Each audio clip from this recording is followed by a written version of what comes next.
அண்மைச் செய்தி. புதுச்சேரி ரெட்டியார்பாளையத்தில் விஷவாயு கசிந்த சம்பவம் தொடர்பாக முதலமைச்சர் ரங்கசாமி நேரில் ஆய்வு செய்து வருகிறார். இன்று காலை கழிவறையில் வெளியேறிய விஷவாயு தாக்கியதால் 2 பெண்கள் மற்றும் சிறுமி ஒருவர் உயிரிழந்த சம்பவம் தொடர்பாக தற்போது முதல்வர் நேரில் ஆய்வு செய்து வருகிறார். விஷவாயு சம்பவம் தொடர்பாக உரிய விசாரணை நடைபெற்று வருவதாகவும் முதலமைச்சர் ரங்கசாமி தெரிவித்திருக்கிறார். புதுச்சேரி ரெட்டியார்பாளையத்தில் விஷவாயு கசிந்த சம்பவம் தொடர்பாக புதுச்சேரி முதல்வர் ரங்கசாமி நேரில் ஆய்வு மேற்கொண்டார். இன்று காலை கழிவறையில் வெளியேறிய விஷவாயு தாக்கியதால் 2 பெண்கள் மற்றும் சிறுமி ஒருவர் உயிரிழந்த சம்பவம் தொடர்பாக முதலமைச்சர் ரங்கசாமி நேரில் ஆய்வு மேற்கொண்டார். விஷவாயு சம்பவம் தொடர்பாக உரிய விசாரணை நடைபெற்று வருவதாகவும் முதலமைச்சர் தெரிவித்திருக்கிறார்.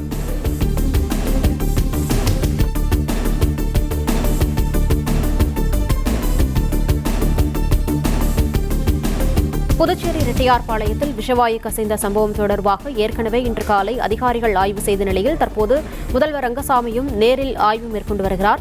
இன்று காலை கழிவறையில் வெளியேறிய விஷவாயு தாக்கியதால் 2 பெண்கள் மற்றும் சிறுமி உயிரிழந்த விவகாரம் தொடர்பாக தற்போது ஆய்வு மேற்கொண்டு வருகிறது. கூடுதல் விவரங்களை செய்தியாளர் சண்முகசுந்தரம் வழங்க கேட்கலாம். சண்முகசுந்தரம், வணக்கம். விவரங்களை சொல்லலாம். வணக்கம். புதுச்சேரி ரெட்டியார்பாளையம் புதுநகர் பகுதியில் விஷவாயு தாக்கி 3 பேர் உயிரிழந்தனர். முதலமைச்சர் ரங்கசாமி அந்த பகுதிக்கு வந்து ஆய்வு மேற்கொண்டு பாதிக்கப்பட்ட குடும்பத்தினரிடம் ஆறுதல் தெரிவித்துள்ளார். மேலும் உரிய நிவாரணம், இறந்தவர்களுக்கு உரிய நிவாரணம் வழங்கப்படும் என்றும், இந்த சம்பவம் குறித்து உரிய விசாரணை நடைபெற்று வருகிறது என்றும், விசாரணைக்கு பேர் நடவடிக்கை எடுக்கப்படும் எனவும் உறுதியளித்துள்ளார். புதுச்சேரி ரெட்டியார்பாளையம் புதுநகர் பகுதியில் கழிவுநீர் வாய்க்காலிலிருந்து விஷவாயு தாக்கி 3 குடும்பத்தை சேர்ந்தவர் பாதிக்கப்பட்ட நிலையில் 2 குடும்பத்தில், ஒரு குடும்பத்தில் 2 பேர், ஒரு குடும்பத்தில் ஒரு மாணவி என 3 பேர் உயிரிழந்துள்ளனர். மேலும் 2 பேர் சிகிச்சை பெற்று வருகின்றனர். இதனால் அப்பகுதி பரபரப்பாக ஏற்பட்ட நிலையில் புதுச்சேரி பொதுப்பணித்துறை, நகராட்சி, தீயணைப்புத்துறை, காவல்துறை, சுகாதாரத்துறை உள்ளிட்ட அனைத்து துறைகளும் முடுக்கிவிடப்பட்டு இப்பகுதிக்கு வந்து ஆய்வு மேற்கொண்டு அந்த விஷவாயுகளை வெளியேற்றும் பணியில் ஈடுபட்டு வருகின்றனர்.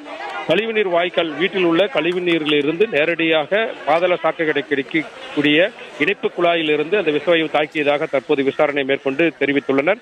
இதுகுறித்து நடவடிக்கை எடுக்கப்படும் என அறிவிக்கப்பட்டுள்ள நிலையில் பொதுப்பணித்துறை அதிகாரிகள் தற்போது பதவி நீக்கம் செய்யப்படுவார்கள் என்றும், அதேபோன்று இந்த கழிவுநீரை சுத்திகரிக்கும் நிலையம் அமைக்கப்பட்டுள்ள பகுதியில் அந்த சரிவர கழிவுநீரை சுத்திகரிக்காதனால் அவர்களுக்கு ஒப்பந்தம் ரத்து செய்யப்படும் எனவும் பொதுப்பணித்துறை அமைச்சர் லட்சுமி நாராயணன் கூறிய நிலையில் முதலமைச்சர் ரங்கசாமி இப்பகுதியில் வந்து ஆய்வு மேற்கொண்டார்.